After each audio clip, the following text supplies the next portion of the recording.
হীরা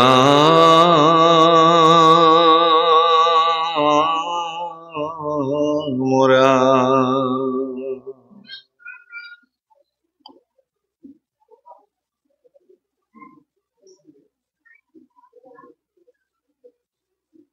লম্ভা আত জানা কিনছি তেকু নাহি কই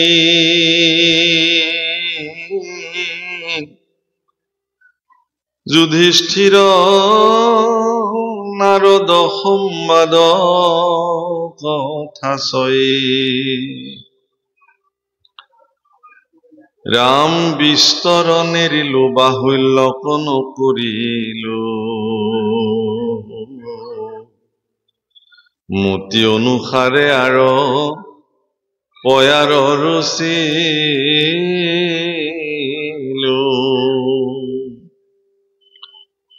কৃষ্ণর কৃপায় মহন্তৰ অনুগ্ৰহ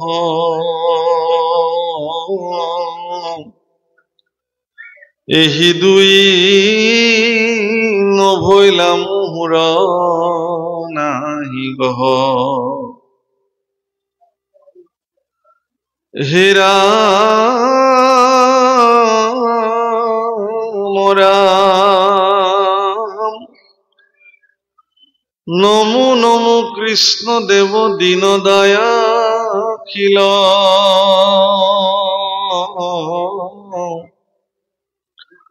তুমি শেষু হৃদয় আত্ময়াবেকে জানিল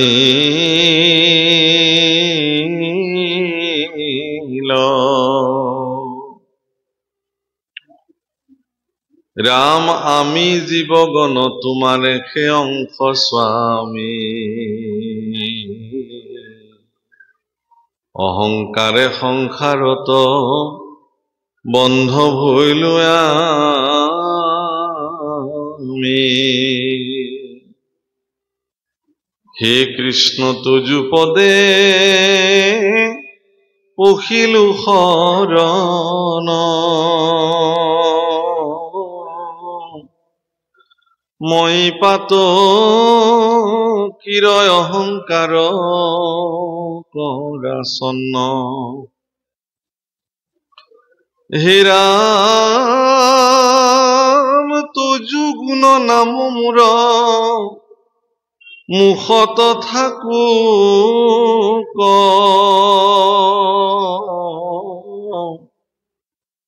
প্ৰাণী সমস্ত কমনে দেখন ৰূপ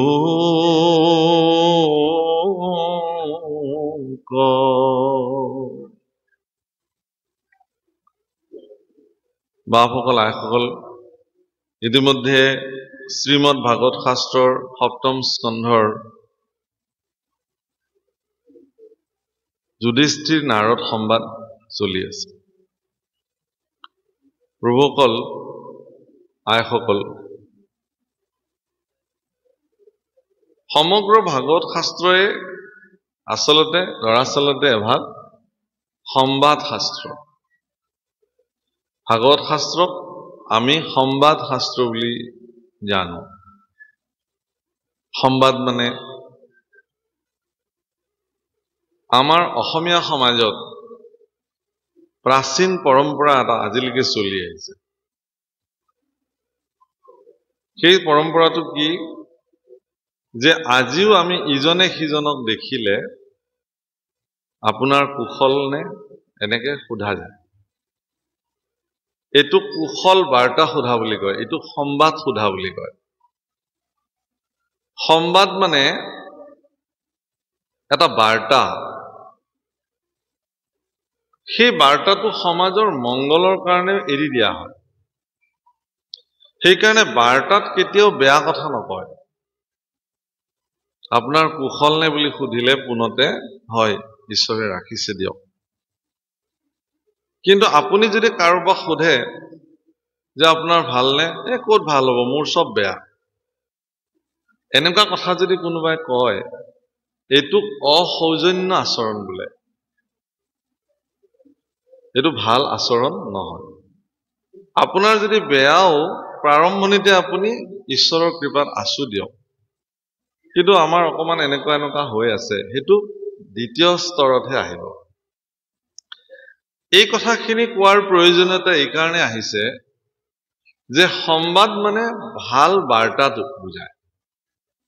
শ্ৰীমদ ভাগৱত শাস্ত্ৰ সমগ্ৰ মানৱ জাতিৰ কাৰণে এক সংবাদ। ধৰিব পাৰিছেনে কথাটো? মানে শ্ৰীমদ ভাগৱত শাস্ত্ৰ বৰিষ্ঠম সৰ্বশাস্ত্ৰাণাম, সকলো শাস্ত্ৰৰ ভিতৰতে বৰিষ্ঠ। এই বৰিষ্ঠম সৰ্বশাস্ত্ৰাণাম শ্ৰীমদ ভাগৱত শাস্ত্ৰ সকলো মনুষ্যৰ কাৰণে এক শুভ বাৰ্তাযুক্ত শাস্ত্ৰ। ভাগৱত শাস্ত্ৰই কেতিয়াও কাকো অকুশল বাৰ্তা প্ৰদান কৰা নাই, অকল্যাণীয় বাৰ্তা প্ৰদান কৰা নাই। সংস্কৃত ভাগৱতৰ একাদশ স্কন্ধত ভাগৱত সম্পৰ্কীয় খুব গভীৰ তত্ত্ব সম্মিলিত কথা কৈছে বুলি, তেনায়ং বাংময় মূৰ্তি প্ৰত্যক্ষঃ বৰ্ততে হৰে, সেবনাৎ শ্ৰৱণাৎ পাঠাৎ দৰ্শনাৎ পাপনাশিনী। তেনায়ম বাংময় মূৰ্তি, তেওঁৰ বাংময় সাক্ষাৎ বাংময় মূৰ্তি। বাংময় শব্দৰ অৰ্থ হ'ল শব্দময় মূৰ্তি, মন্ত্ৰময় মূৰ্তি, ঈশ্বৰৰ মন্ত্ৰময় মূৰ্তি শ্ৰীমদ ভাগৱত। অৰ্থাৎ শ্ৰীমদ ভাগৱত শাস্ত্ৰৰ প্ৰতি পদে পদে ভগৱন্ত পুৰুষক উৎকৃষ্ট আৰু উত্তম মন্ত্ৰৰ দ্বাৰা কি কৰা হৈছে? মূৰ্তমান কৰা হৈছে। বুজিছেনে? ভাগৱত শাস্ত্ৰক উত্তম মন্ত্ৰৰ দ্বাৰা, বাণীৰ দ্বাৰা মূৰ্তমান কৰা হৈছে। সেইকাৰণে ভাগৱত শাস্ত্ৰ পঢ়িলে ইয়াত কৈছে যে সেৱনাত, কোনোবাই যদি সেৱা কৰে, পাঠাত শ্ৰৱণাত, কোনোবাই যদি পাঠ কৰে, শ্ৰৱণাত, কোনোবাই যদি ইয়াক শুনে, এনেকি দৰ্শনাত পাপনাশিনী, কোনোবাই যদি দৰ্শন কৰে তেতিয়াও পাপ নাশ হৈ যায় সমস্ত। ইমান শুভ শাস্ত্ৰ। শ্ৰীমদ ভাগৱত শাস্ত্ৰ একাদশ স্কন্ধত ভগৱন্ত পুৰুষ কৃষ্ণ পুৰুষে উদ্ধৱক কৈছে যে শ্ৰীমদ ভাগৱত শাস্ত্ৰক নগৰ কীৰ্তন কৰিবলৈ কৈছে, নগৰ পৰিভ্ৰমণ, যিটোক আমি ভাগৱত শোভাযাত্ৰা বুলি কওঁ। দণ্ডে ছত্ৰে ভণ্ডে বাদ্যে, মানে বাদ্য বজাই, উৰুলি ধ্বনি কৰি, পতাকা লৈ, ছাতি ধৰি, ভাগৱত এনেই লৈ যাব নাপায়, ছত্ৰ ধৰিব লাগে ওপৰত। বিতুপন ছত্ৰ নিৰ্মাণ কৰি ভাগৱতৰ ওপৰত ছত্ৰ দণ্ড মানে ধৰ্মদণ্ড ধৰিব লাগে, পতাকা উৰাব লাগে, বাদ্যে ভণ্ডে নাম সংকীৰ্তন কৰি নগৰ পৰিভ্ৰমণ কৰিব লাগে। এই নগৰ পৰিভ্ৰমণ যেতিয়া ভাগৱত হয়, চলন্ত হয় যেতিয়া ভাগৱত, তাক যেতিয়া কোনোবাই দেখি সেৱা কৰে, তেওঁৰ সমস্ত পাপৰ পৰা তেওঁ মুক্ত হৈ যায়। শ্ৰীমদ ভাগৱত শাস্ত্ৰক তিনিটা বিশেষ কাৰণত চৈতন্য প্ৰাপ্ত হয়, তিনিটা বিশেষ স্থানত আৰু তিনিটা বিশেষ প্ৰক্ৰিয়াৰ দ্বাৰা। যেতিয়া কোনোবা সদাচাৰী ভক্তই শিৰত ভাগৱত তুলি লৈ গুৰুআসনত যেতিয়া ভাগৱত প্ৰতিষ্ঠা কৰে, তেতিয়া ভাগৱত চৈতন্য হৈ যায়, সাক্ষাৎ ভগৱান মূৰ্তি। এনেইতো কিতাপৰ দোকানতো বহুত ভাগৱত থাকে, তাত গৈতো মানুহে সেৱা নকৰে, কিন্তু সেই ভাগৱত যেতিয়া গুৰুআসনত প্ৰতিষ্ঠা হৈ যায়, তেতিয়া সেই ভাগৱত চৈতন্য প্ৰাপ্ত হয়। শুদ্ধ সদাচাৰী নৈতিক আচৰণযুক্ত ব্যক্তিয়ে যেতিয়া ভাগৱত পাঠ কৰে, পাঠ কৰি থকা অৱস্থাতো ভাগৱত চৈতন্য হৈ যায়। আৰু নগৰ পৰিভ্ৰমণ কৰিলেও ভাগৱত চৈতন্য হৈ যায়। সমগ্ৰ ভাগৱত শাস্ত্ৰতে সংবাদেৰে পৰিপূৰ্ণ হৈ আছে, যেনে সুখ পৰীক্ষিত সংবাদ, শৌনক সুখ সংবাদ, উদ্ধৱ বিদুৰ সংবাদ, মৈত্ৰেয় বিদুৰ সংবাদ, মৈত্ৰেয় উদ্ধৱ সংবাদ, কৃষ্ণ উদ্ধৱ সংবাদ, গোপী উদ্ধৱ সংবাদ, নাৰদ বসুদেৱ সংবাদ, নাৰদ যুধিষ্ঠিৰ সংবাদ, এনেকে কেৱল সংবাদ আৰু সংবাদৰ দ্বাৰা ভাগৱত পৰিপূৰ্ণ হৈ আছে। যেহেতু ভাগৱত শাস্ত্ৰ এই ধৰণে পৰিপূৰ্ণ হৈ আছে, আজিও বসুদেৱ আৰু নাৰদৰ যি সংবাদ, এই সংবাদৰ ইতিমধ্যে বিস্তৃতভাৱে আপোনালোকক কৈছে, প্ৰায় পৰিসমাপ্তিৰ ফালে গতি কৰিছে। ইয়াত কৈছে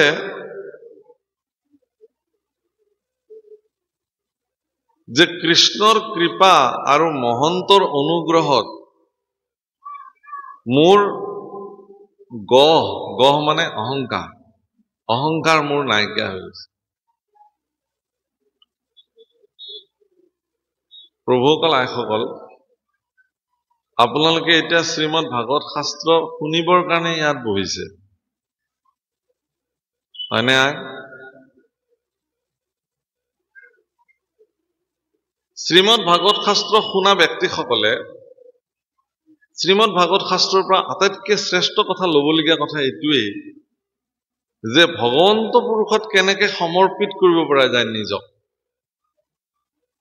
আৰু সেই কথাটোকে ইয়াতে কৈছে যে মই যিহেতু অহংকাৰৰ দ্বাৰা সংসাৰত বন্দী হৈ গলো,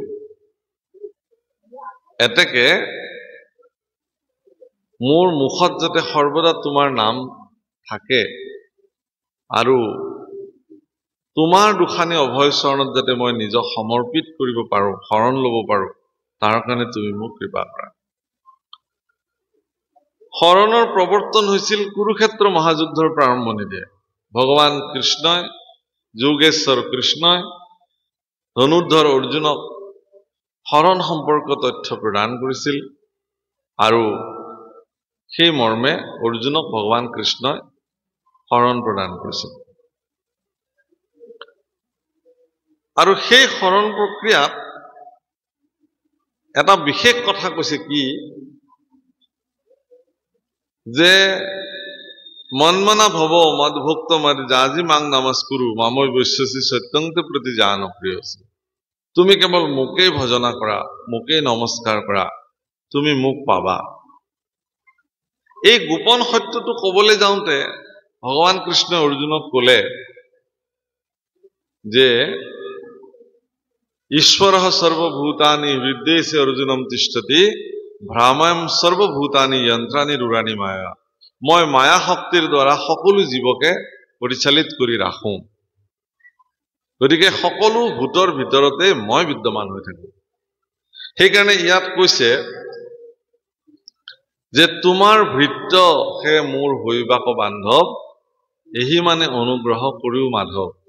তোমাৰ যাতে মই ভৃত্য হৈ থাকিব পাৰো, হে মাধৱ, হে কৃষ্ণ, তুমি মোক এইখিনি কৃপা কৰা। হে ৰাম কহয় কেশৱ দিন পৰম পামৰ, ও কণ্ঠ মেলি ৰাম ৰাম বোলে সবে ন।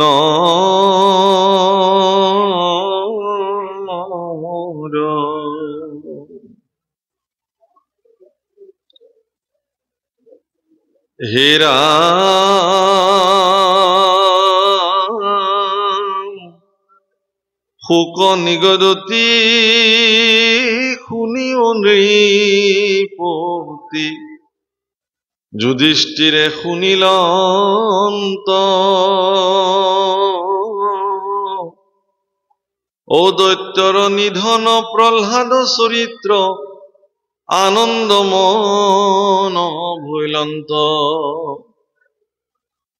পুছিলন্ত পাছে মনত হৰিখে,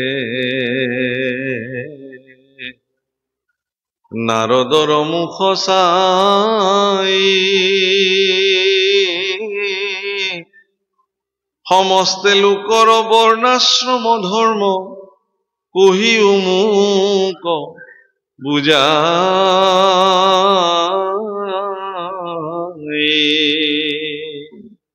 ইতিমধ্যে মহাৰাজ যুধিষ্ঠিৰে দেৱৰ্ষি নাৰদৰ শ্ৰীমুখে প্ৰহ্লাদ চৰিত্ৰ শুনিলে। বোধ কৰো আপোনালোকেও শুনিলে, ইতিমধ্যেতো ইয়াত প্ৰহ্লাদ চৰিত্ৰ হৈ গল। এই কথা দেৱৰ্ষি নাৰদে যুধিষ্ঠিৰক কৈছে। অকল এয়াই নহয় প্ৰভু, অকল দেৱৰ্ষি নাৰদে বসুদেৱৰ আগতো ভাগৱত কথা কৈছে, যুধিষ্ঠিৰৰ আগতো ভাগৱত কথা কৈছে, প্ৰহ্লাদৰ আগতো ভাগৱত কথা কৈছে, ধ্ৰুৱৰ আগতো ভাগৱত কথা কৈছে। কিন্তু আমাৰ সমাজ ব্যৱস্থাত যিবোৰ আমাৰ ভাওনা হয়, আমাৰ নাট হয়, এইবিলাকত নাৰদৰ চৰিত্ৰটোক খুব এক তুলুঙা টুটুকীয়া ওৰ কথাটোত লগোৱা এনেকুৱা এটা চৰিত্ৰ হিচাপে উপস্থাপন কৰা, যে নাৰদ মানে কি কয় এইটো, কিমান ফুচুৰি কৰিব পাৰে, কিমান মানুহক তুলুঙা কথাৰে চং ভং দেখুৱাই দেৱৰ্ষি নাৰদৰ চৰিত্ৰক যোনে ৰূপায়ণ কৰিব পাৰে তেওঁকে ভাল নাৰদ গোৱা বুলি কয়, যে তেওঁ ভাল নাৰদ গায়। কিন্তু এয়া নহয়, এই ধাৰণাটো আমাৰ মনৰ পৰা এতিয়া উলিয়াই দিব লাগে। কেলে যে দেৱৰ্ষি নাৰদৰ নিচিনা বৰিষ্ঠ গুৰু জগতত দ্বিতীয়জন নাই। প্ৰহ্লাদৰ নিচিনা ভক্তৰ গুৰু দেৱৰ্ষি নাৰদ, ধ্ৰুৱৰ নিচিনা ব্যক্তিত্বৰ অধিকাৰী পুৰুষৰ গুৰু দেৱৰ্ষি নাৰদ, দশপ্ৰচেতকক দেৱৰ্ষি নাৰদে জ্ঞান প্ৰদান কৰিছিলে। বসুদেৱ কৃষ্ণক জন্ম দিওঁতা বসুদেৱ কৃষ্ণৰ পিতৃকো দেৱৰ্ষি নাৰদে ভাগৱত জ্ঞান প্ৰদান কৰিছিলে। গতিকে পৃথিৱীৰ যিমান সন্ত বা ভক্ত পুৰুষ আছে সকলোবিলাকৰে গুৰু হল দেৱৰ্ষি নাৰদ। দেৱৰ্ষি নাৰদক এক ভব্য গব্য চৰিত্ৰ। মাত্ৰ দেৱৰ্ষি নাৰদৰ জীৱনৰ আটাইতকৈ গুৰুত্বপূৰ্ণ কথাটো এইটোৱেই যে দেৱৰ্ষি নাৰদে সঁচা কথাখিনি অকণমানো লোকঢাক নকৰাকে স্পষ্ট ৰূপত সমাজত প্ৰকাশ কৰে, কোনো ধৰণৰ তাত লোকঢাক নকৰাকে কৈ দিয়ে। সেইকাৰণে দেৱৰ্ষি নাৰদৰ জন্মদিনটোক আজিও বিশ্ব সংবাদ দিৱস হিচাপে পালন কৰা হয়। অৰ্থাৎ বিশ্ব ব্ৰহ্মাণ্ডৰ প্ৰথমগৰাকী সত্যনিষ্ঠ সাংবাদিক দেৱৰ্ষি নাৰদ। অৰ্থাৎ দেৱৰ্ষি নাৰদ এটা এনেকুৱা আদৰ্শ যে ঈশ্বৰৰ কৃপাত তেওঁ সমগ্ৰ জগতত ঈশ্বৰৰ গুণনাম প্ৰকাশ কৰি সমগ্ৰ পৃথিৱীত সমগ্ৰ বিশ্ব ব্ৰহ্মাণ্ডত ঈশ্বৰৰ নামৰ ঘোষণা কৰা এগৰাকী অন্যতম বিশিষ্ট চৰিত্ৰ, এই হল দেৱৰ্ষি নাৰদ। সেইকাৰণে দেৱৰ্ষি নাৰদৰ চৰিত্ৰক তেনেকুৱা তুলুঙা চৰিত্ৰ হিচাপে উপস্থাপন কৰাটো কোনো কাৰণতে উচিত নহয়। বাৰু সেই দেৱৰ্ষি নাৰদৰ পৰাই আজি যুধিষ্ঠিৰে বৰ্ণাশ্ৰম ধৰ্ম, আমাৰ মহাপুৰুষ মাধৱদেৱে নামঘোষাত লিখিছে, নুজানাই আমি চাৰি জাতি চাৰিও আশ্ৰমী নোহোৱাতি, নহু ধৰ্মশীল দানব্ৰ তীৰ্থগামী, কিন্তু পূৰ্ণানন্দ সমুদ্ৰৰ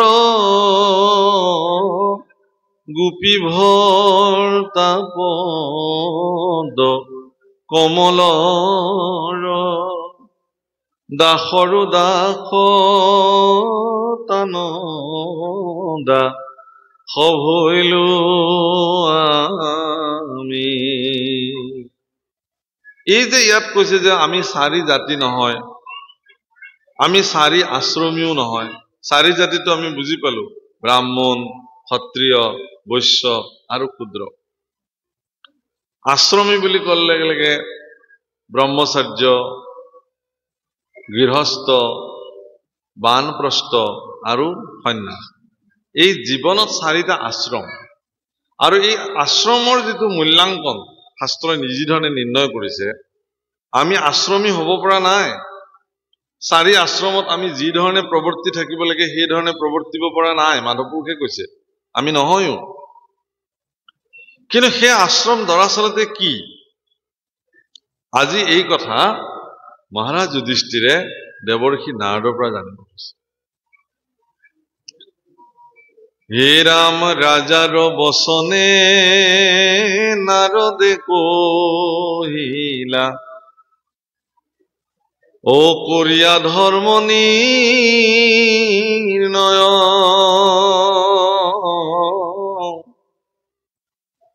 পঞ্চম অধ্যায় পবিত্ৰ কথা কও সমস্তৰে ধৰ্মচয় সেই ধৰ্ম যিটো আচৰণ কৰে তেবে শুদ্ধ চিত্ত হোৱে চিত্ত তেবে সেই ঈশ্বৰ কৃষ্ণৰ পাৱত মন কৰয় স্থিত।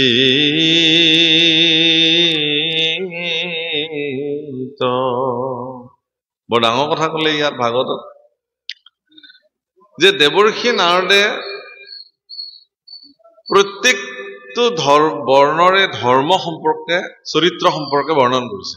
ব্ৰহ্মচাৰ্যৰ ধৰ্ম কি, বানপ্ৰস্থীসকলৰ ধৰ্ম কি, গাৰস্থসকলৰ ধৰ্ম কি, সন্ন্যাসকলৰ ধৰ্ম কি ইত্যাদি বৰ্ণন কৰিছে।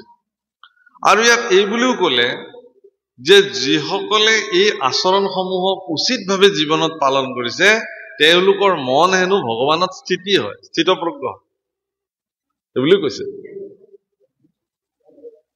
কিন্তু আমাৰতো কৈ থাকে মানুহে যে আমাক এইবিলাক বৰ্ণাশ্ৰমো নালাগে, আমাক কোনো জাতি নালাগে, একোৱেই নালাগে, কেৱল মাত্ৰ কৃষ্ণৰ চৰণত শৰণ ললেই নাম গালেই সকলো হৈ যায় এইবুলি কৈ থাকে।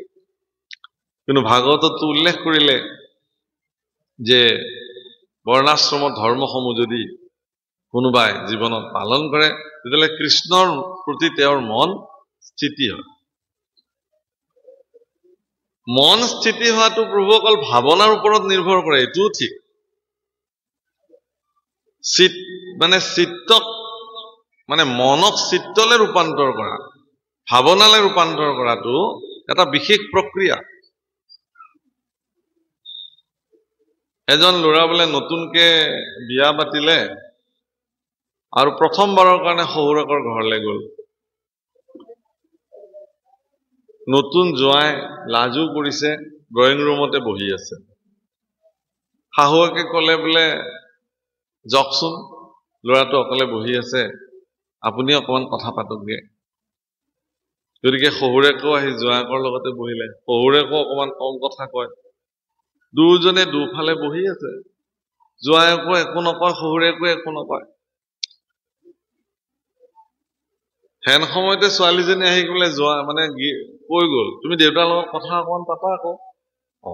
সেইটোতো হয়। এতিয়া কি কথা পাতিব?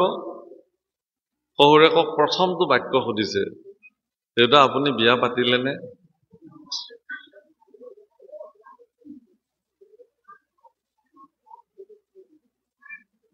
এইটোক কয় ভাৱনাহীন কথা।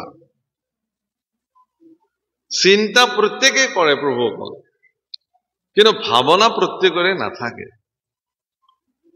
পদূলিত আপুনি বাৰান্দাত বহি পেলাই পেপাৰখন পঢ়ি আছে বা চাহ খাই আছে, দেখিছে যে ৰাস্তাত এটা সৰু ল'ৰাই অকলে অকলে খেলি আছে।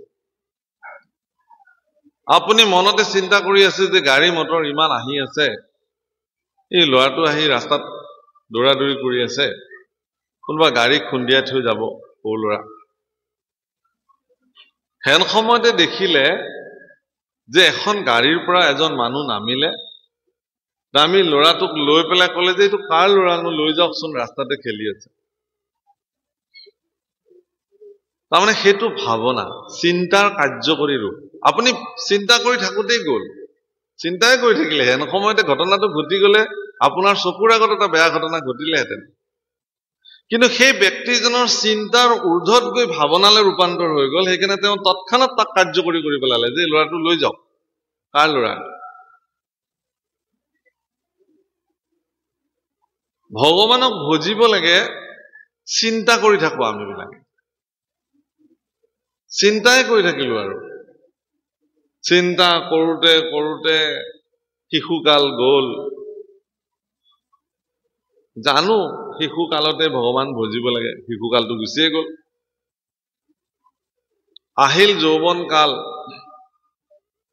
মজ মস্তি কৰোঁতে গুচি গ'ল। সকলোৱে কয় যে এতিয়াই শৰণ ভজন ল'ব লাগে, গুৰু আশ্ৰয় ল'ব লাগে, কৈশোৰ কালতে যৌৱন কালতে ঈশ্বৰ ভজনা কৰাৰ প্ৰক্ৰিয়া শিকিব লাগে, তেতিয়াহে কামত দিয়ে। এইবোৰ কথা জানিও ভাবোতে ভাবোতে যৌৱন কালো পাৰ হ'ল। এতিয়া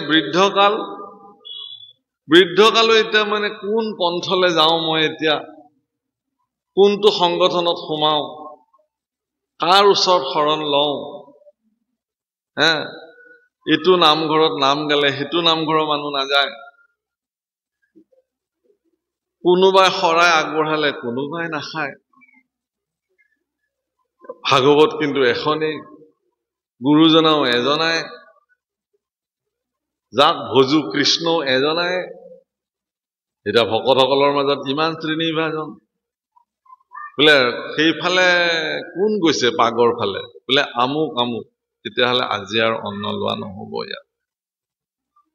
নাম কোনে গাব, বোলে আমুকে, তেতিয়াহ'লে আমি অকমান দেৰিকে যাওঁ, পাঠত বহাকে যাম। তেখেতলোকৰ লগত আমি নামত বহিব নোৱাৰো নহয়, আমাৰ ৰাইজৰ বন্ধন আছে এটা। কি বন্ধন আছে? আপুনি বন্ধন মুক্ত হ'বৰ কাৰণে ভগৱানৰ ওচৰলৈ আহিলে, এতিয়া আৰু নতুন নতুনকে বন্ধন জীৱনত আৰম্ভ হৈছে নেকি? বুজিছেনে? চিন্তা আৰু ভাৱনা ই কাৰ্যকৰী কৰিবৰ কাৰণে স্থিতপ্ৰজ্ঞ এজন ব্যক্তিক স্থিতপ্ৰজ্ঞ অৱস্থাত আমি কিমান কি ধৰণে ভগৱানক ভজাৰ সিদ্ধান্ত ল'ব পাৰো। মূল কথা আপোনালোকে দেখিব যে আজিকালি মানুহৰ মন বৰ অস্থিৰ আৰু চঞ্চল। বেলেগ নালাগে, ভাগৱতত বহিও মানুহে নিজৰ মাজত কথা পাতি থাকে। বহি আছে ক'ত? ভাগৱতত। তেওঁলোকে ভাবিছে কি যে এনেকুৱা সুযোগ ক'ত পাম, গতিকে বিয়নী অলপ কাষ চাপি আহক, আমুকৰ কথাখিনিকে পাতো, সেইফালে হৈ থাকক, চলি থাকক। এই সুযোগ ক'ত পাম? আপোনাকতো নাপাওঁৱে লগ।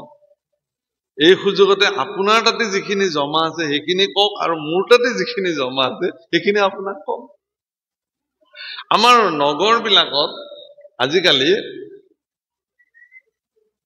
হুঁচিয়াল বজাই বজাই জাবৰবিলাক নিবলৈ আহে, গাড়ীবিলাকত, সৰু সৰু গাড়ীবিলাক। আৰু মানুহে দিনটো ঘৰত যিখিনি পৰিত্যক্ত জাবৰ মজুদ হৈ যায়, সেই পৰিত্যক্ত জাবৰখিনি নাকে মুখে হাত দি টোপোলাটো কিবাকে গাড়ীত দি থৈ দিয়ে, আৰু গাড়ীখনৰ পৰাও দুৰ্গন্ধ। সোনকালে গ'লেই ভাল হয়। আৰু গাড়ীখনেও নি পেলাই ক'ৰবাত পৰিত্যক্ত জেগাত সেইখিনি সংশোধনৰ কাৰণে থৈ দিলে। পৃথিৱীততো এনেকুৱা মানুহ সৃষ্টি হোৱা নাই যে এই গাড়ীখনৰ জাবৰখিনি আজি আমাৰ চোতালতে দি থৈ যাওঁ, আমাৰ মজিয়াতে পেলাই থৈ যাওঁ। এনেকেতো কোনেও নকয়, ক'ব জানো? কিয় নিদিওঁ? এইবিলাক পৰিত্যক্ত। গাঁওখনত কাৰ কি হৈছে, কাৰ বোৱাৰেকৰ কি নষ্ট চৰিত্ৰ, কাৰ ছোৱালীৰ কি বেয়া কথা, কোন মতা মানুহৰ কি গণ্ডগোল, এই চব পৰিত্যক্ত কথাখিনি ঠিক তেনেকুৱা জাবৰ কঢ়িওৱা কিছুমান গাড়ীৰ নিচিনা এচাম মস্তিষ্ক আছে। সেই মস্তিষ্কত সেই জাবৰবিলাক কঢ়িয়াই লৈ তেওঁ ঘূৰি ফুৰে যে এনেকুৱা এখন মজিয়া লাগে য'ত মই এইখিনি পেলাব পাৰো। আৰু ভগৱানৰ কৃপাত তেনেকুৱা ভাল ভাল মজিয়া পায়। তাত তেওঁ শান্তিৰে বহি ল'ব, একাপ গৰম চাহ আহিব বিস্কুটৰ লগত, তামোল পাগলি সুন্দৰকে তেওঁৰ মস্তিষ্কৰ গোটেই লেতেৰাখিনি সেই তাত ঢালি দিব, খালী কৰি ল'ব, কাৰণ আকৌ ভৰাব লাগিব। আজি ভাগৱতত ইয়াতে সাউণ্ড চিষ্টেম দিবলগীয়া হৈছে। এইখিনি মানুহৰ কাৰণেতো সাউণ্ড চিষ্টেমৰ প্ৰয়োজনেই নাই। এনে কথা ক'লেই শুনিব পাৰিব লাগিব, এনেধৰণে ভাগৱত শুনিব লাগিব। যদি সদিচ্ছা কৰে, এইখিনি মানুহ যিমানখিনি ইয়াত বহিছে ইয়াৰ কাৰণে মাইক্ৰফোনৰ কোনো প্ৰয়োজনেই নাই। ইয়াত কৈ থাকিলে ভাগৱতৰ লগত যেতিয়া সংপৃক্ত হৈ যাব তেওঁৰ মন, তেওঁ যিমান আঁতৰত থাকিলেও কি কৈ আছে তেওঁ শুনিব। সেইকাৰণে বেয়া আৰু পৰিত্যক্ত চৰিত্ৰৰ কথাসমূহ বেছি সময় নালাগে মানুহৰ মাজত বিস্তাৰিত হ'বৰ কাৰণে। কিন্তু ইয়াত কি আলোচনা হ'ল, এই কথা বিস্তৃত হ'বৰ কাৰণে কিন্তু বহুত সময়ৰ প্ৰয়োজন হয়। বোলে গৈছিল নে আপুনি? বোলে গৈছিলো। কি ওলালে তাতে? কিবা কৈছে, ভাল কথা কৈছে, কিন্তু তেখেতে দূৰৰ পৰা আহিছিলে, মানুহে শুনিছে, ময়ো শুনিছো, ভালে আৰু কি কি কৈছে ভাল। কিন্তু কি কৈছে তেওঁ নাজানে। তেওঁ ক'ৰ পৰা জানিব? কাৰণ তেওঁতো তাত 2-3 গৰাকী লগ লাগি নিজৰ কথাই পাতিছে। সেইকাৰণে খুব সাৱধান সাৱধান সাৱধান প্ৰভুসকল। শ্ৰীমদ ভাগৱত শাস্ত্ৰ শ্ৰৱণ কৰোঁতে যদি অসাৱধান বশতঃ এটাও যদি ভাগৱতৰ কথা তেওঁৰ কৰ্ণগোচৰ নোহোৱাকে থাকে, বা তেওঁৰ আচৰণৰ কাৰণে যদি অইন কোনোবাৰ ভাগৱত কথা শুনাত বিকৃতি হয়, তাৰ অপৰাধত তেওঁ ৰৌৰৱ নৰক গমন কৰিবলগীয়া হয়। এইটো খুব সাৱধান। সেইকাৰণে ভাগৱতত বাৰে বাৰে কৈছে, সাৱধান চিত্তে ভাগৱত কথা শুনক। নিজৰ মাজত কথা পতাৰ মজিয়া এইখন কেতিয়াও নহয়। এখন কৃষ্ণ কথা শুনাৰ মজিয়া। আমি ইমান দূৰৰ পৰা অহাৰ ফলে বা কি হ'ব যদি আপোনালোকে নিজৰ মাজতে কথা পাতে?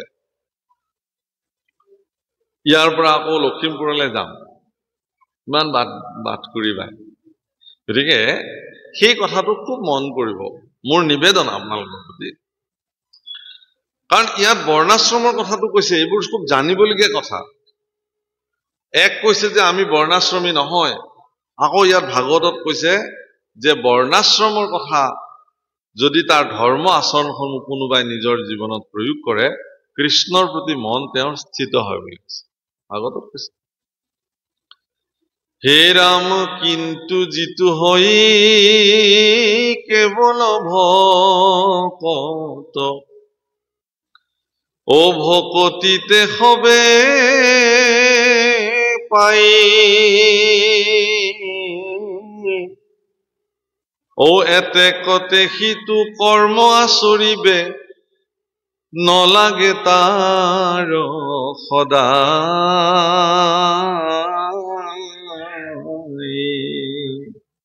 এইটো হয়, কিন্তু কৈছে কি, যদি তেওঁ একান্ত ভক্ত হয়,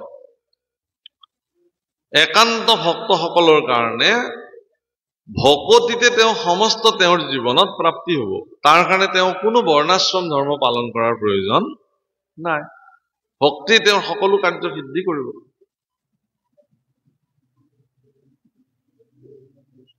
একান্ত ভক্ত বুলি ক'লে, কান্ত মানে মন, মন যাৰ একত স্থিতি হৈ গ'ল, তেওঁক একান্ত ভক্ত বোলে।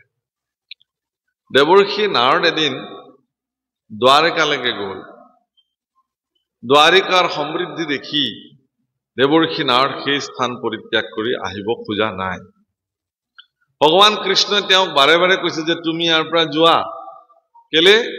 যে তোমাৰ নিচিনা ভক্তসকলে যদি এঠাইতে থাকা, তেতিয়াহ'লে মোৰ গুণনাম কেনেকে বিস্তাৰিত হ'ব?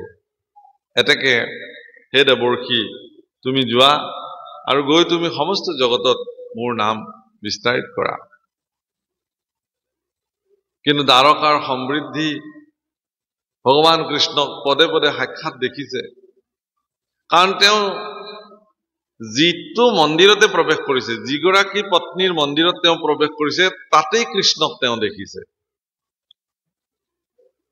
কৰবাত যদি কৃষ্ণ পুৰুষে স্নান কৰি আছে, কৰবাত ভোজন কৰি আছে, কৰবাত পুতেকৰ অন্নপ্ৰসন পাতিছে, কৰবাত বা তেওঁ শয়ন কৰি আছে, কৰবাত বা সজ্জনৰ লগত কথা আলাপন কৰিছে। প্ৰত্যেকটো মন্দিৰতে এইটোৰ পৰা সোমাই এইটোত সোমাইছে, এইটোৰ পৰা সোমাই এইটোত সোমাইছে। দেৱৰ্ষিৰ মনত প্ৰশ্ন হ'ল যে এগৰাকী যদি কৃষ্ণ হয়, তাহলে ইমান বহুত হৈ প্ৰত্যেকটো মন্দিৰতে তেওঁৰ নিজৰ অৱস্থান কেনেকে কৰিছে? তেওঁৰ মনলৈ এই প্ৰশ্ন, আৰু সেইকাৰণে তেওঁ এই প্ৰশ্ন ঈশ্বৰ পুৰুষক গৈ সাক্ষাৎ প্ৰশ্ন কৰিলে। তেওঁ সুধিব পাৰিলেহেঁতেন দেৱৰ্ষি নাৰদে, হে প্ৰভু, তুমি আচলতে ক'ত নাথাকা? নাই ক'ত? তুমি বৰ তাৎপৰ্যপূৰ্ণ। তেওঁ ক'ত নাই? যত্ৰ তত্ৰ সৰ্বত্ৰ বিদ্যমান। ভগৱান সকলোতে বিদ্যমান হৈ আছে।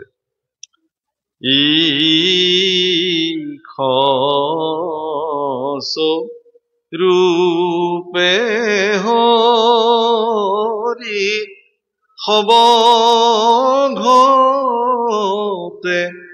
বৈঠ জৈসন গগন ব্যাপী নাৰায়ণ কাহে ভকতি কৰু তেৰা। হে নাৰায়ণ, মই তোমাক কেনেকে ভক্তি কৰিম? ঈশ স্বৰূপে হৰি সবগতে বৈঠ জৈসন গগন ব্যাপী। ঈশ শব্দৰ অৰ্থটোৱে হল চৈতন্য। ঈশ শব্দৰ অৰ্থটোৱে হল সনাতন, আছিল, আছে, অনাগত কাললৈ থাকিব, যাৰ বিনাশ নাই। সেইকাৰণে ঈশ শব্দটোৰ অৰ্থ হল অবিনাশী। হে ভগৱান, তুমি অবিনাশী স্বৰূপে প্ৰত্যেকটো ঘটতে বিদ্যমান। ঘট মানে শৰীৰ। কি মানুহৰ শৰীৰ হ'ব পাৰে, গৰুৰ শৰীৰ হ'ব পাৰে, কুকুৰৰ শৰীৰ হ'ব পাৰে, গছ হ'ব পাৰে, লতিকা হ'ব পাৰে, বিৰিখ হ'ব পাৰে, তৃণ, তৰু, লতা, গুল্ম সকলোতে তেওঁ বিদ্যমান হৈ আছে। কিন্তু সেয়া অন্তৰ্যামী ৰূপে বিদ্যমান।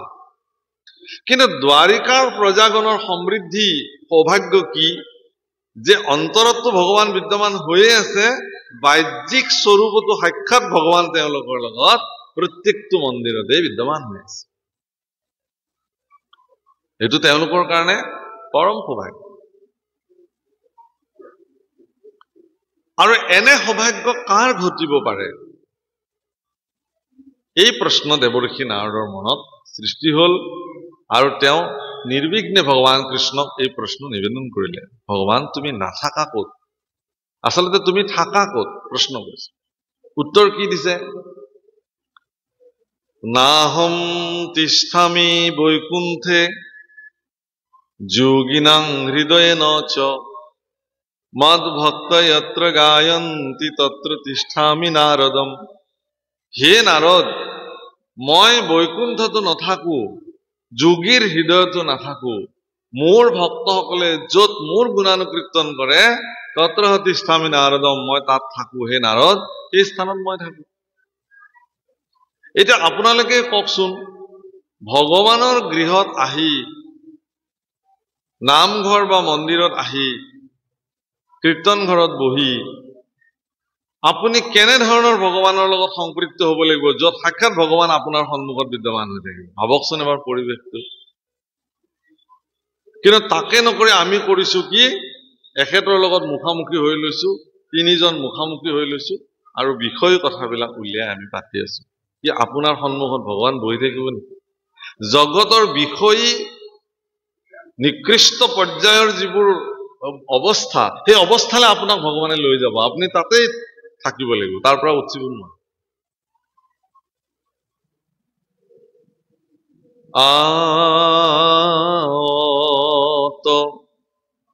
কাল ভুজঙ্গ গুৰুজি, আওত কাল ভুজঙ্গ গুৰুজি, হৰিপদে শৰণ লেহু তাহে জানি।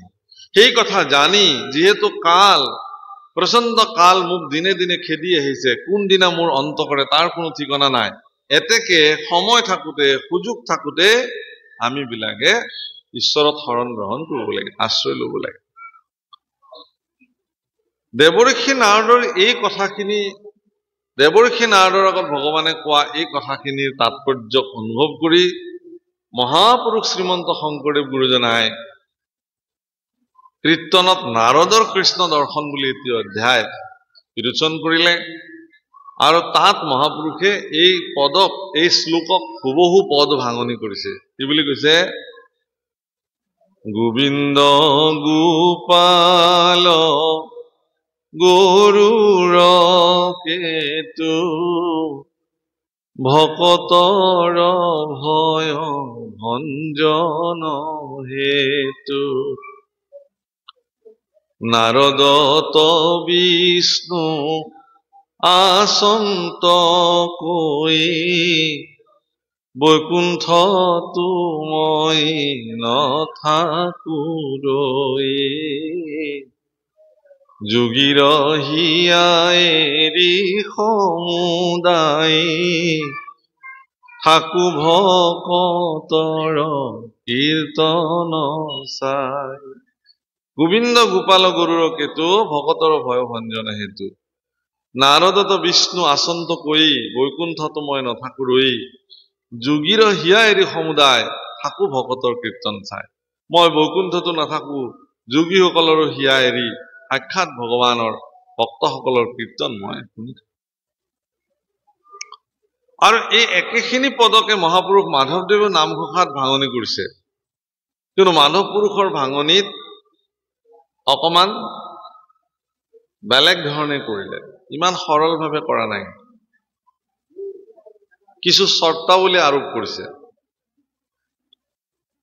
ও একান্ত ভকত হবে নিৰ্গুণ কৃষ্ণৰ গুণ, গাৱে সদা বসিয়া যথাত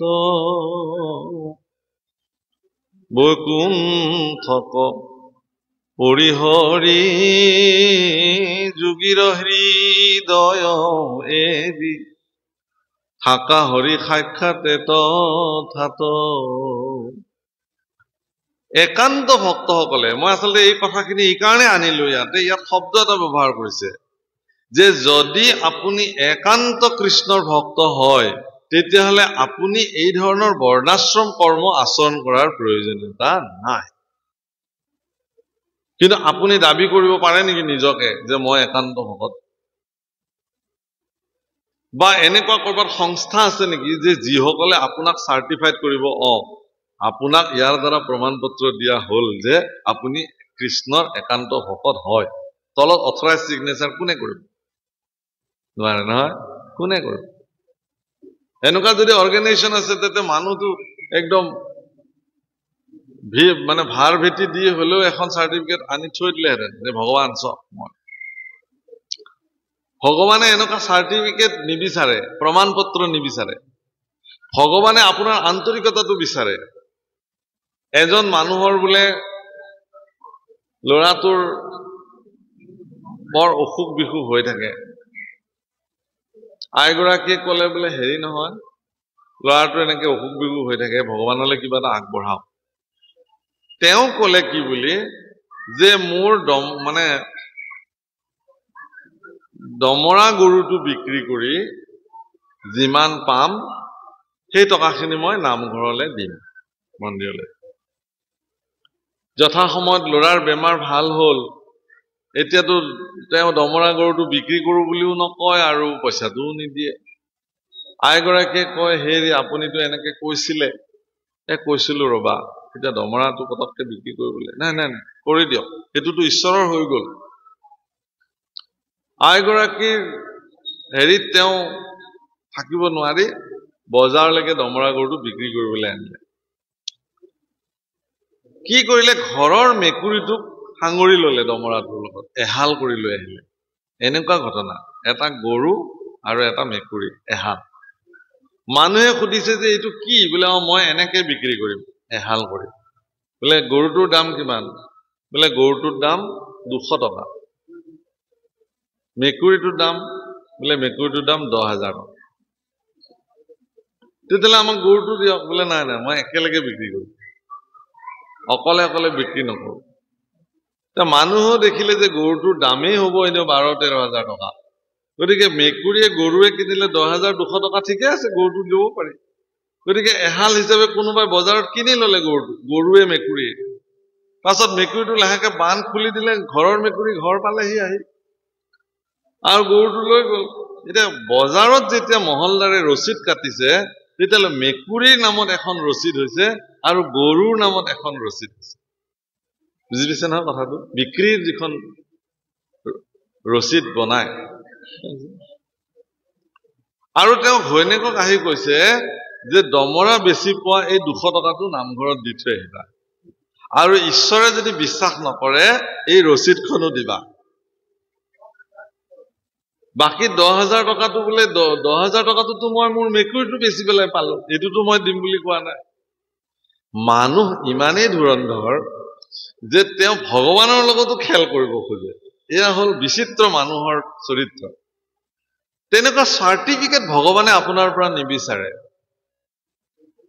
আপুনি ভকত হৈছে নে নাই, তাতে আকৌ একান্ত ভকত আপুনি হৈছে নে নাই, ইয়াৰ চাৰ্টিফিকেট দিব পৰাৰ, প্ৰমাণ পত্ৰ দিব পৰাৰ ক্ষমতা, অথৰিটি, কৰ্তৃত্ব আজিলৈকে ভগৱানে পৃথিৱীৰ কাকো দিয়া নাই আৰু ভৱিষ্যতেও নিদিয়ে। আপুনি নিজে স্বয়ং প্ৰমাণিত হ'ব লাগিব ভগৱানৰ ওচৰত। দৈনন্দিন জীৱনৰ প্ৰতিটো মুহূৰ্তত আপুনি প্ৰমাণিত কৰিব লাগিব অন্তৰ্যামী ভগৱানক যে আপুনি একান্ত ভকত হয়। আপোনাৰ চাল চৰণ, প্ৰবৃত্তি, সাজ সজ্জা, আহাৰ বিহাৰ, চিন্তন মনন সকলো কথাই প্ৰমাণিত কৰিব যে আপুনি একান্ত ভকত হয়। অন্যথা কেৱল মাত্ৰ নিৰ্দিষ্ট সময়ত সাজ সজ্জা কৰি ধুনীয়াকে আহি নামৰ শাৰীত বহিলেই লোকদৃষ্টিত আপুনি ভক্ত হ'ব পাৰে, কিন্তু ঈশ্বৰৰ দৃষ্টিত আপুনি ভকত হ'ব নোৱাৰে। তেনে কোনো ব্যক্তিয়ে আনুষ্ঠানিকভাৱে কোনোদিনে ভকত নহবও পাৰে। কোনো কালে তেওঁ মন্দিৰলৈ নাযাবও পাৰে, কোনো কালে তেওঁ নামঘৰলৈ নাহিবও পাৰে, মানুহে তেওঁক ভকত বুলি নাজানিবও পাৰে, কিন্তু অন্তঃকৰণে তেওঁ যদি এগৰাকী ভকতৰ চৰিত্ৰৰে জীৱন অতিবাহিত কৰিছে, তেতিয়াহ'লে ভগৱানে কিন্তু তেওঁকে একান্ত ভকত বুলি মানি ল'ব। তাৰ কাৰণে বাহ্যিকতাৰ কোনো প্ৰয়োজন নাই। ভক্তিত আটাইতকৈ গুৰুত্বপূৰ্ণ বিষয়টোৱে হ'ল অন্তঃকৰণ, প্ৰজ্ঞা, নিজৰ প্ৰজ্ঞাৰে চাব লাগিব। সেইকাৰণে কৈছে যে যস্য নাস্তি স্বয়ং প্ৰজ্ঞা শাস্ত্ৰম কিম কৰিষ্যতি লোচনভ্যাম বিহীনস্য দৰ্পণঃ কিম কৰিষ্যতি। এজন ব্যক্তিৰ যেতিয়া ভিতৰত প্ৰজ্ঞা নাথাকে, প্ৰজ্ঞাৱান লভতে জ্ঞানম, তেওঁৰ অন্তঃদৃষ্টি যদি নাথাকে, তেওঁ বাহ্যিক দৃষ্টিত কেতিয়াও ঈশ্বৰৰ ভক্ত হিচাপে নিজক প্ৰদৰ্শন কৰিব পাৰিব, কিন্তু প্ৰকৃতাৰ্থত তেওঁ ভগৱানৰ দৃষ্টিত ভক্ত হ'ব নোৱাৰে। ভগৱানৰ দৃষ্টিত ভক্ত হ'বৰ কাৰণে গীতাৰ ১২ অধ্যায়ত ভগৱানে অৰ্জুনৰ আগত কৈছে যে সেইবিলাক মোৰ অতি প্ৰিয়। কোনবিলাক?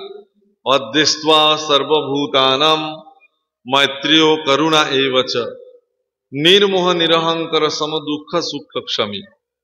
সুন্দৰ কথা কৈছে যে অদৃष्ट्वा সৰ্বভূতানাম, সকলো ভূতৰ প্ৰতি যিজন হিংসা শূন্য।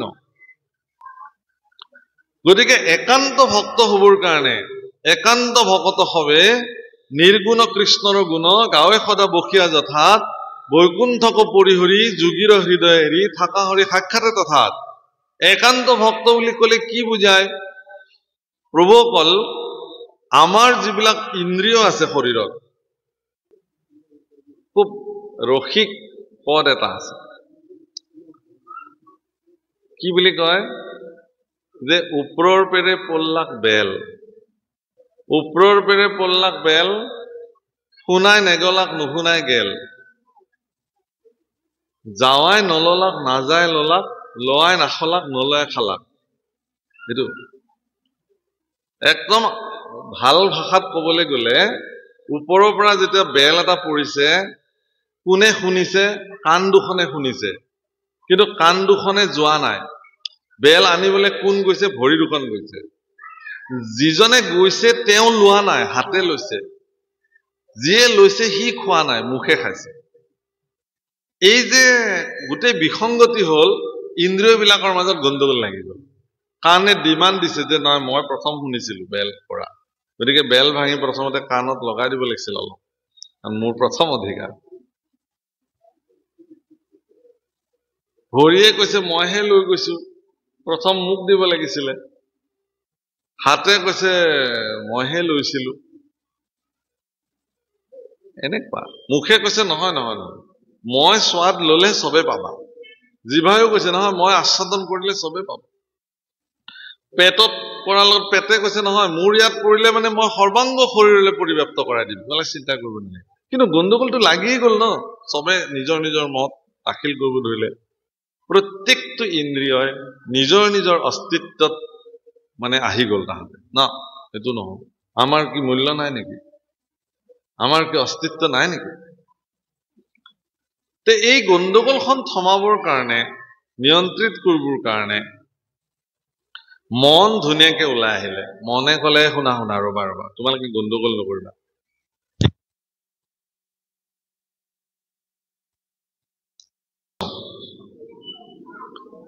সামৰিব লাগে নেকি ইংগিত দিলে তাৰে কাৰণে নহয় নাই ন বোলো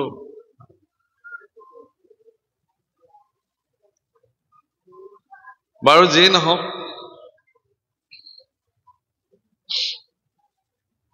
মনে তেওঁলোকক ক'লে যে মই ৰজা মোৰ নাম মন মই যদি সন্তুষ্টি হৈ যাওঁ তোমালোক সব সন্তুষ্টি হৈ যাবা ইন্দ্ৰিয়বিলাকে কৈছে তোমাকতো দেখাই নাই আমি কোনোদিনে তুমিনো কোন তোমাৰ অস্তিত্বই আমি আজিলৈকে অনুভৱ কৰা নাই বোলে নহয় নহয় মই মূল মানুহজন মোৰ মতেই সব চলে এই নচলে নচলে তোমাৰ মতে আমি নচলো যেতিয়া এনেকে ক'লে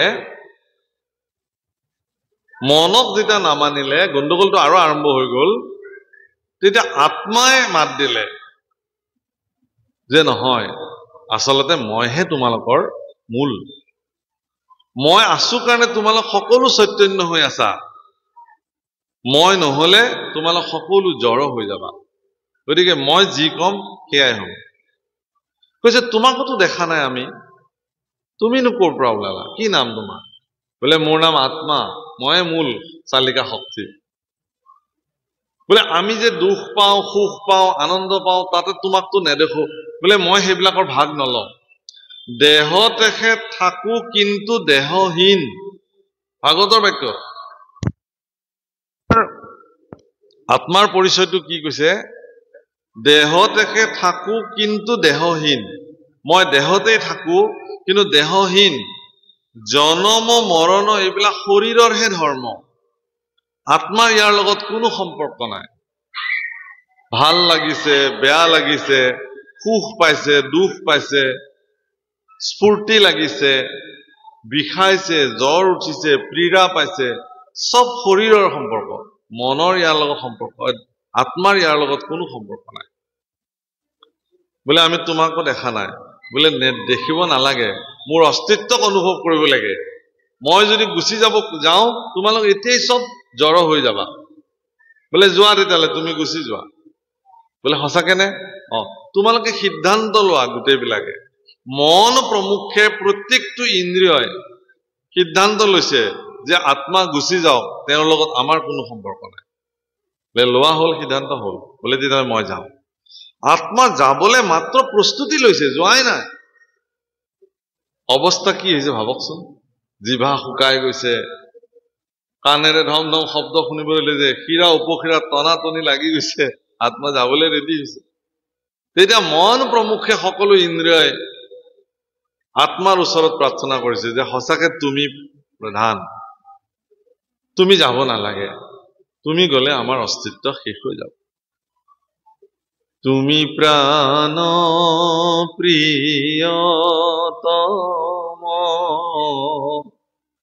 সুহৃদ পৰম দেৱ প্ৰাণ প্ৰভু পীতাম্বৰে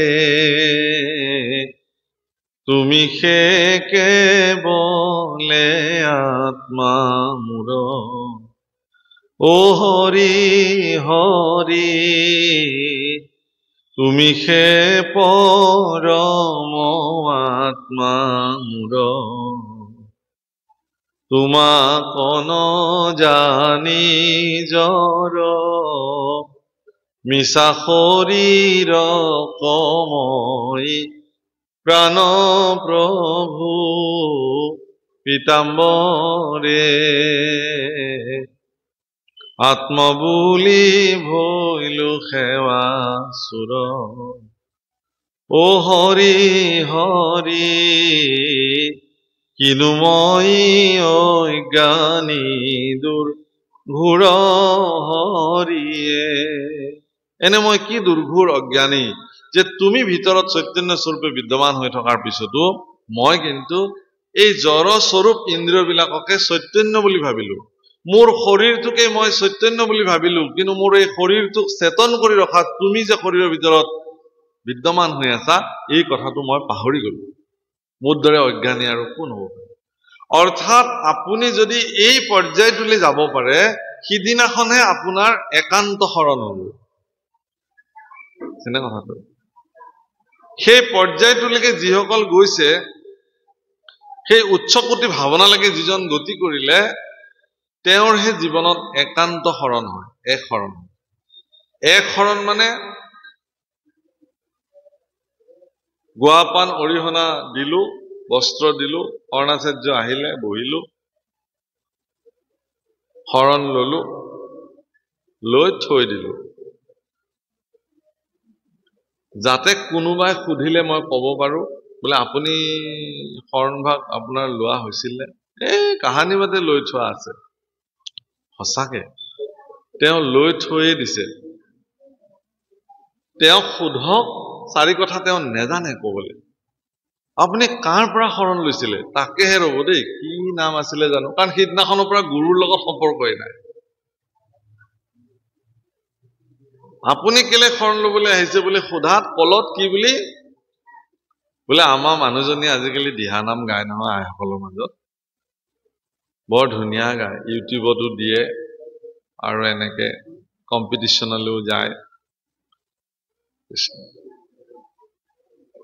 পিছে আইসকলে হেনো এওঁক বৰ দিগদাৰ দি থাকে বোলে আপুনিহে বৰ পাচকনি হৈ নাম গাই ফুৰে আজিলে মানুহজনকে শৰণ দিব নোৱাৰিলে তেহেলৈ পঢ়িছৰ মই শৰণভাগ ল'বলৈ আহিছো মোৰ এনে মন নাই কিন্তু ল'বলৈ সঁচা কথা আপোনাক কলো এইবোৰ ভেজালত পৰিবলৈ মোৰ ইচ্ছা নাই কিন্তু তেওঁ যাতে ৰাইজৰ গালিটো নাখায় সেইকাৰণে মোক দিয়ক আৰু এভাগ মই লৈ থৈ দিওঁ বোলো বাহ ধন্য জীৱন শৰণ মানে কিবা লৰা ধেমালি কৰা বস্তু বুলি ভাবিছে এনেকুৱা কথা নহয় বহুত মানুহক জোৰ জবস্তি কৰে আপুনি শৰণ লওকচোন তাৰপিছত বুজি পাব বোলে মই একো নেজানো কিনো আগতে লওক তাৰপিছত জানিব দিয়ক যিজন মানুহে শৰণ সম্পৰ্কে নাজানে আত্ম উপলব্ধি নাই শৰণৰ তাৎপৰ্য তেওঁ নাজানে গীতা ভাগৱত শাস্ত্ৰ জীৱনত শুনি পোৱা নাই গুৰুৰ সংস্পৰ্শত কাহানিও অহা নাই সৎগুৰু জীৱনত কিয় গ্ৰহণ কৰিব লাগে এই সম্পৰ্কীয় তথ্য তেওঁৰ জীৱনত কিঞ্চিত মানো নাই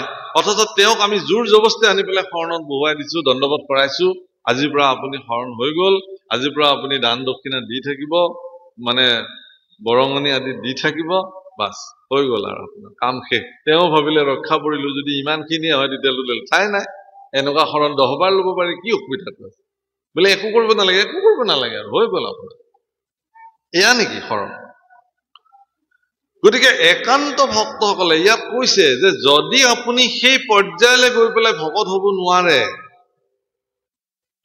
ভক্তিকে আপোনাৰ জীৱনৰ সাৰ বস্তু হিচাপে যদি গ্ৰহণ কৰিব নোৱাৰে তেতিয়াহ'লে আপুনি কিন্তু আশ্ৰমী ধৰ্মসমূহ পালন কৰিবই লাগিব সেই চৰিত্ৰসমূহ আপোনাৰ জীৱনত আপুনি প্ৰয়োগ কৰিবই লাগিব অন্যথা আপোনাৰ জীৱনত কৃষ্ণৰ প্ৰতি মন স্থিতি কাহানিও